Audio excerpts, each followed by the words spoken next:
Hello friends, welcome to Building the Alpha Dory. I'm Dan and this is a project to build a alpha racing dory along the lines of John Gardner's The Dory book. Illustrations by Sam Manning. Today we're going to be finishing up the riveting on the port side. And yeah, let's get out into the shop and get to it.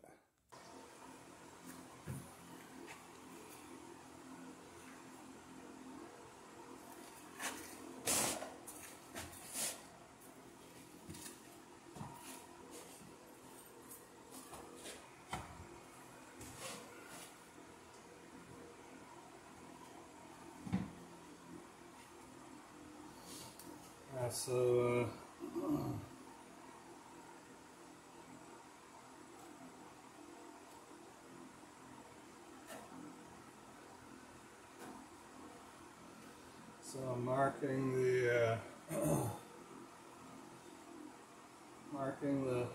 rivet spacing here, and to some degree the marks are nice to get even spacing or whatever, but you could do this by eye for sure, which I'm sure has been done in the past. To some degree it's I find it easier because it's just one less thing to think about, so your brain can go a little bit more on autopilot. It's one less thing to mess up if you don't have to think about the spacing. So, that looks good.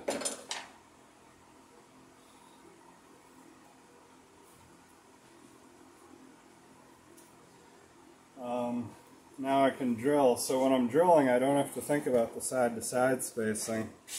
I can just kind of focus on getting the right heights above the edge of the lap, which the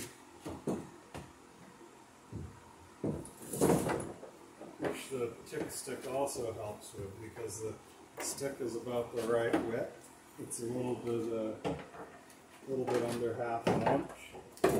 So when I put the ticks on the plank, they're pretty much where I want them to, where I want the drill to go through.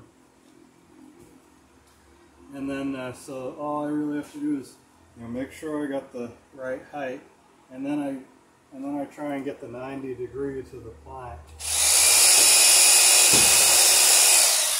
That's my main concern, because you don't want to put these rivets in at an angle. They won't cinch the plank up anywhere as near as well.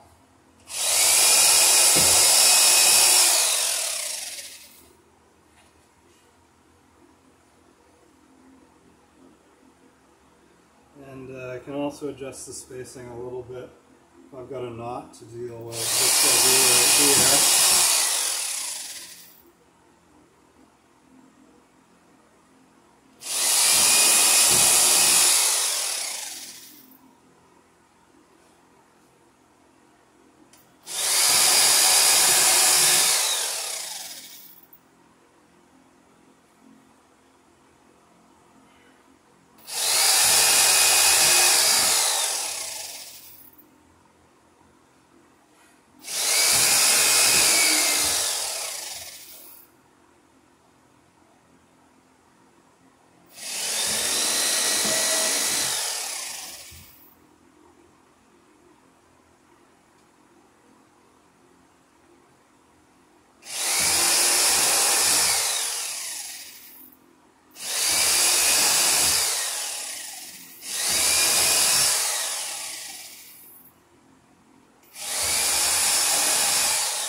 Yeah, this foam is nice to have as a pad to go easy on the knees. See that, or I've also got a pair of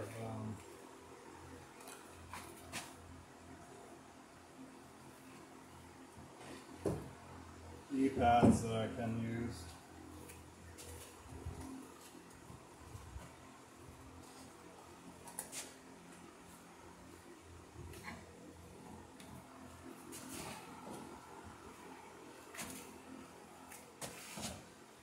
So if I've got the plank pulled away from the side of it, so these rivets are going to be drawing the plank in. First thing I'll do is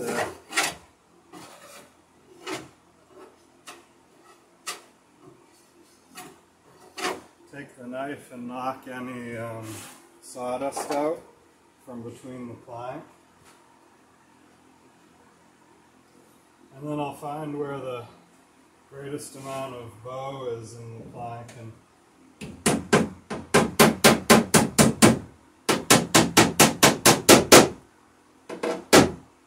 put a nail in.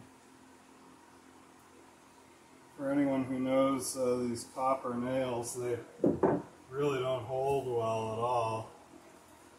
Especially in softwood, you can almost pull them out with your hand.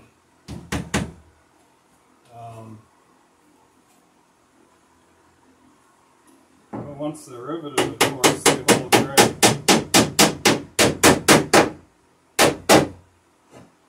Once they're riveted, of course, they hold great. So, because the rivet's holding it, it's not the friction on the shaft of the nail, which is, they're made very smooth, which is fine because the rivets.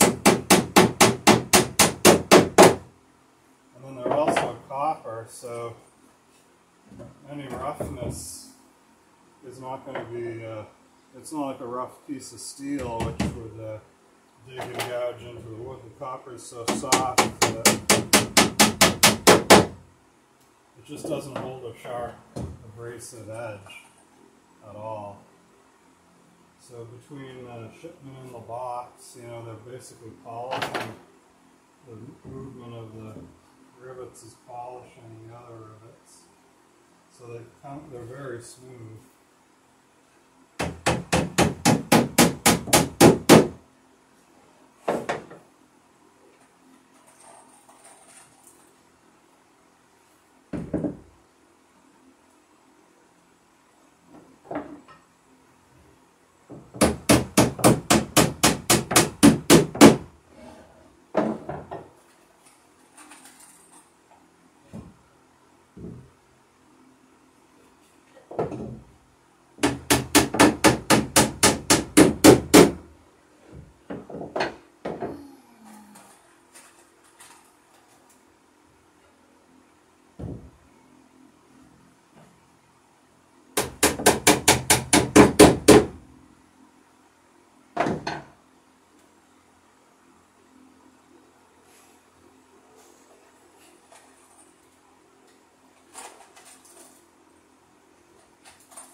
So you can see I've got the rivets in.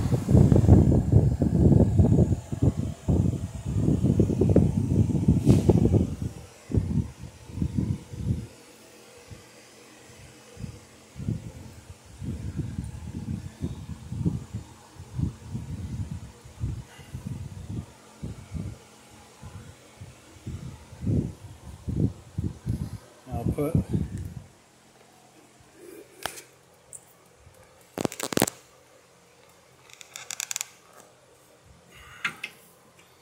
three more in here.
So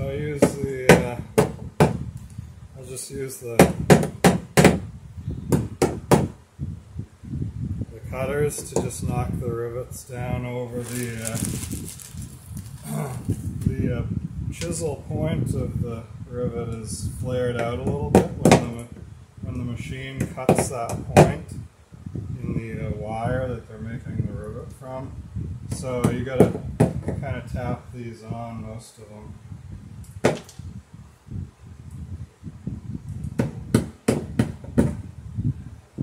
I could have like a tube, you know, like a piece of metal with a hole in it that would go down over the nail that would knock these on. For a bigger rivet that goes on harder, you'll need that. But these go on so easy. I can just use the cutters to knock them on.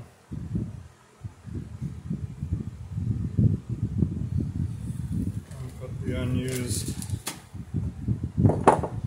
And so because you have to tap them on, once they're on, they pretty much won't jump off until you cut the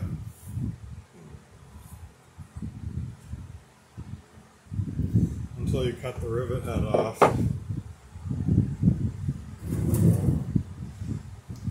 Here's the backing block.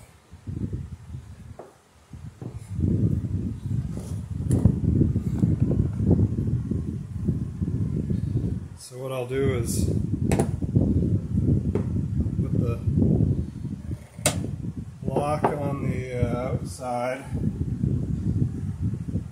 on the rivet head, on the nail head, and then I can set the backing block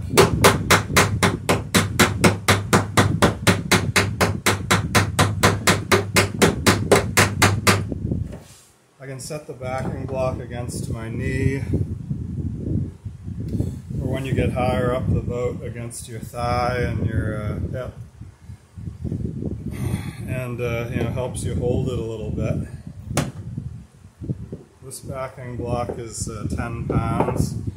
It's actually just a cast iron dumbbell that I've cleaned up the end so it doesn't mar the surface of the wood, and it works great. You know, 10 pounds is more than enough. I've got another little chunk of railroad tie that it's maybe 2 or 3 pounds, and that works fine too. It's not quite as firm a hit, so it maybe takes a couple more taps.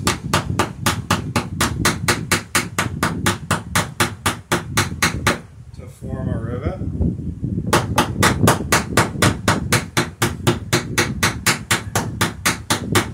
Which, when you're doing a lot of them, you know, that goes a little tiny bit slower each time, so that adds up. But you know, works fine, and especially if you're in a situation where you can't put your knee against the backing block, or you're, like, say, riveting overhead or something, and you have to hold the block, then the lighter block is a lot nicer to use.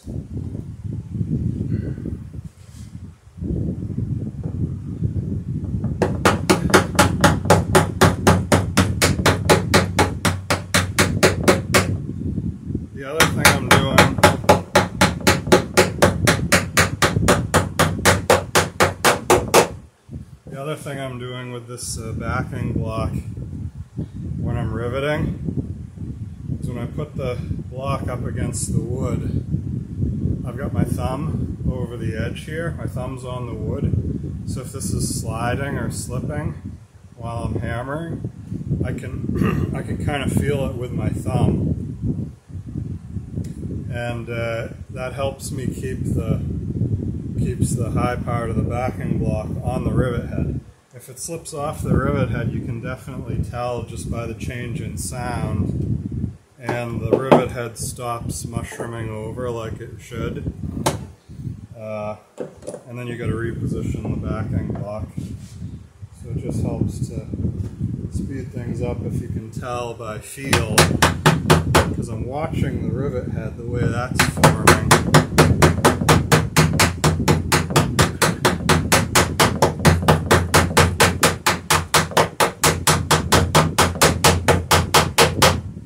So if I can kind of not have to think about where the backing block is, then that's one less thing that it's like chewing gum and walking at the same time, or patting your head and rubbing your tummy at the same time. Reduce the number of things I gotta think about. It just gets that much easier.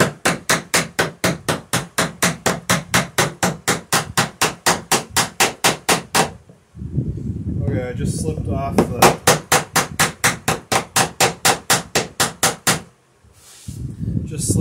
the rivet there for a second or two. I think you might have been able to hear the change in tone of the hammer.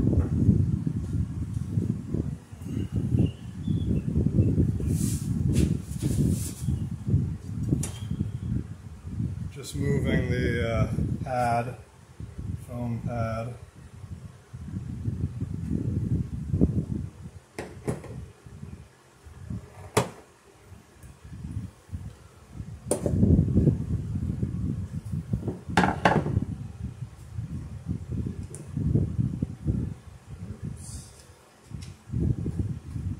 See, I just cut the head and then lost the rivet off the top of the nail. So once you cut the head off, they do fall off easier.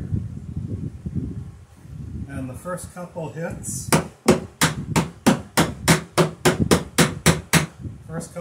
I'll try and do on the sides.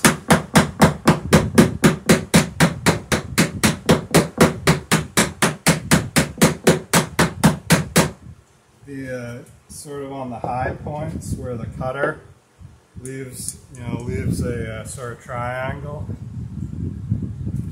So I'll try and hit on those high points and kind of mushroom those over and out in order to capture the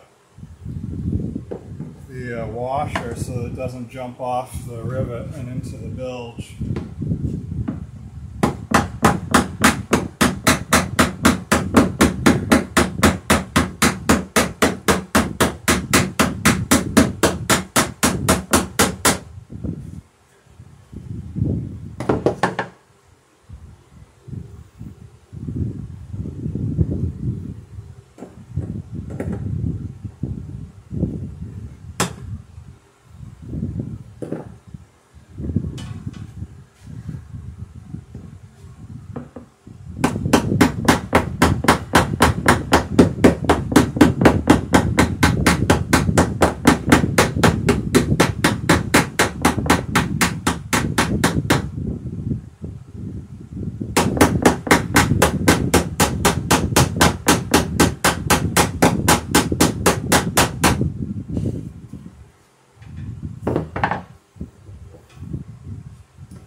So I'm getting to a height now where I can actually stand up and rivet.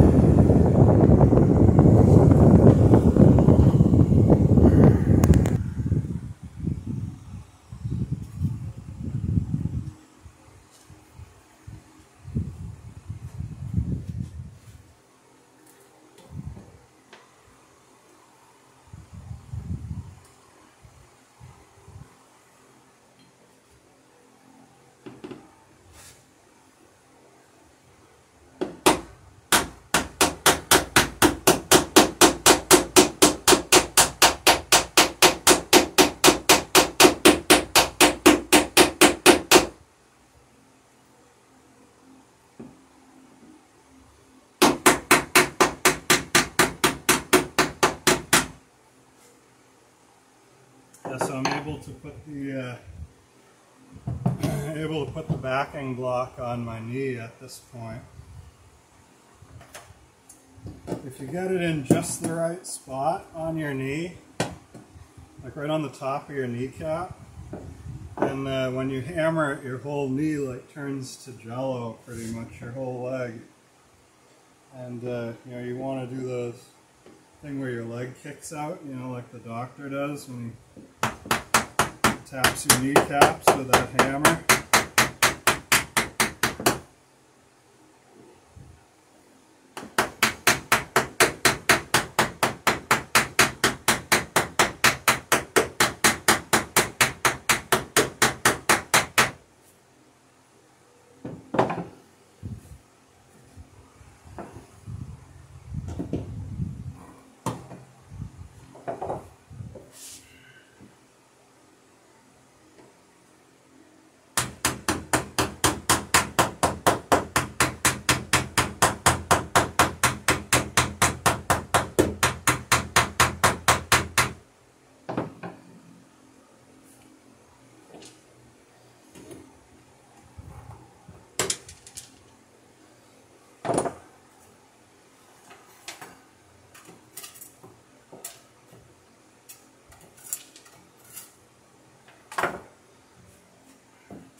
When you get back towards the end of the gains, both of the pieces of wood you're riveting through are fairly tapered, so they're fairly thin.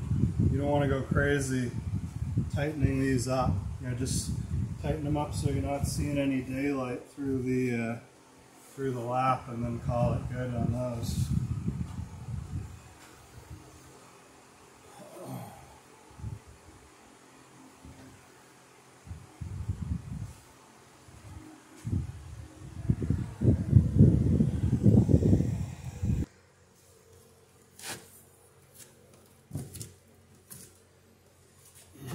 Okay, so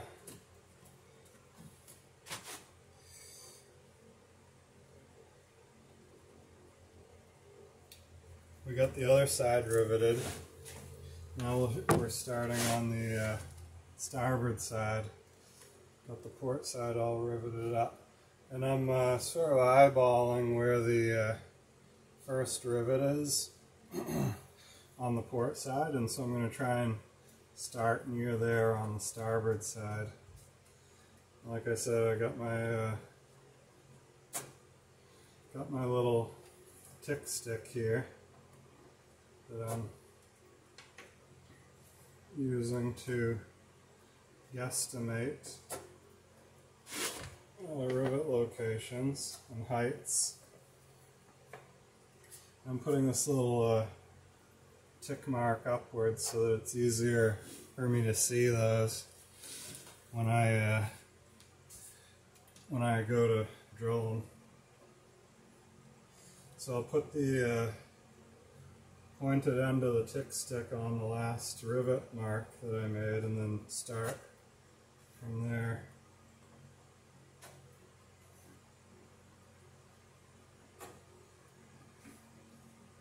Yeah, and the hope is that when this boat gets up and going, it'll have the ability to camp cruise as well, you know. You'll be able to set up a little boom tent from the boom, which is perfect for this because the boom is 15 feet long, so you end up getting a nice long tenting area out of it. It'll cover most of the boat, and then we'll also the boat will also have boards that it can carry on the floor, but then when you lift them up and drop them in place, they'll fill in between the seats, so you can lay a sleeping pad and and a sleeping bag out on the seats under the boom tent, and you know, enjoy an evening at anchor. Not that you'd want to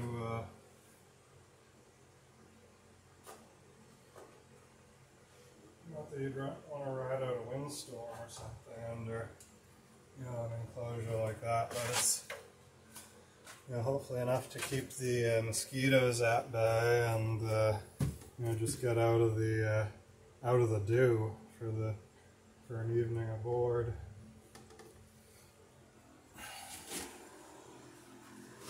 All right, so we've tick-sticked down along the hull a ways, far enough to start drilling and then riveting on the bow section. And you can see through the plank there the gap between the garboard and the number 1 strake, and that's what the rivets do, is they close up that seam.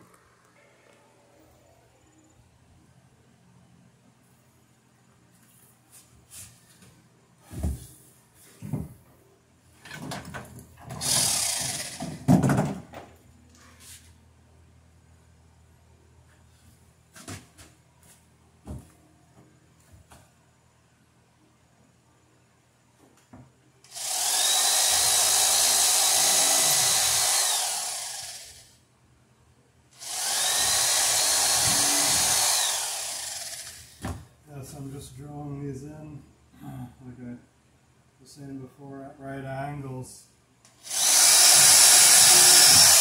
perpendicular to the face of this plank.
Use the knife to clean out that.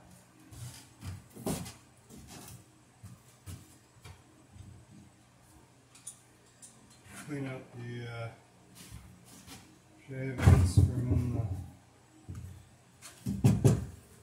between the laps.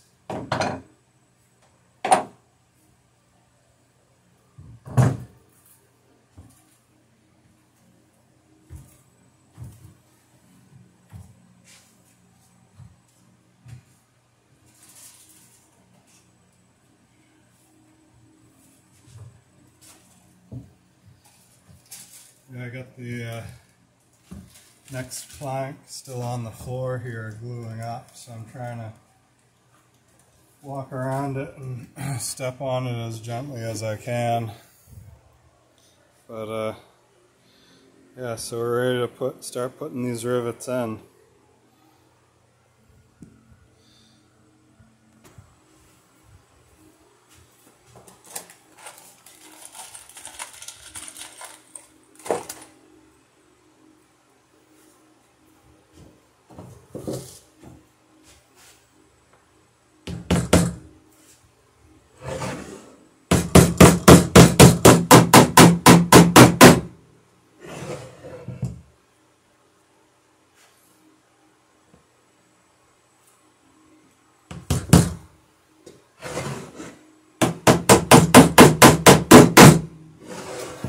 Yeah, so like I was saying, these nails don't grip great, but just the grip of that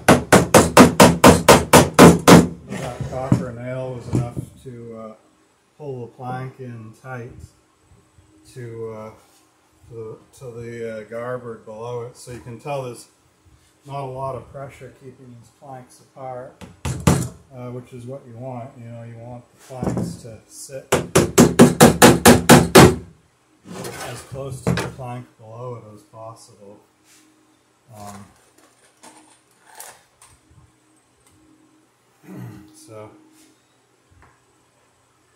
And it's interesting because this plank was out a little bit and this plank was in a little bit. You end up, when you bring them together, you end up pulling this outer plank in, but you also end up pulling the upper edge of the lower plank out as well. So it's, you know, an opposite reaction as far as the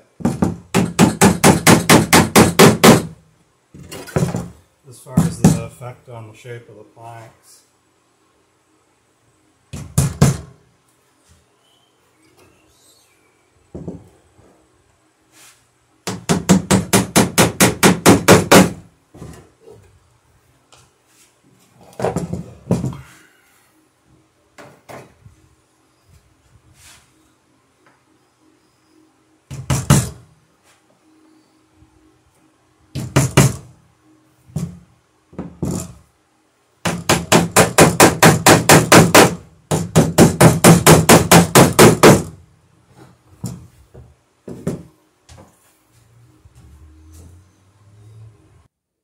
Alright, well, you got the idea.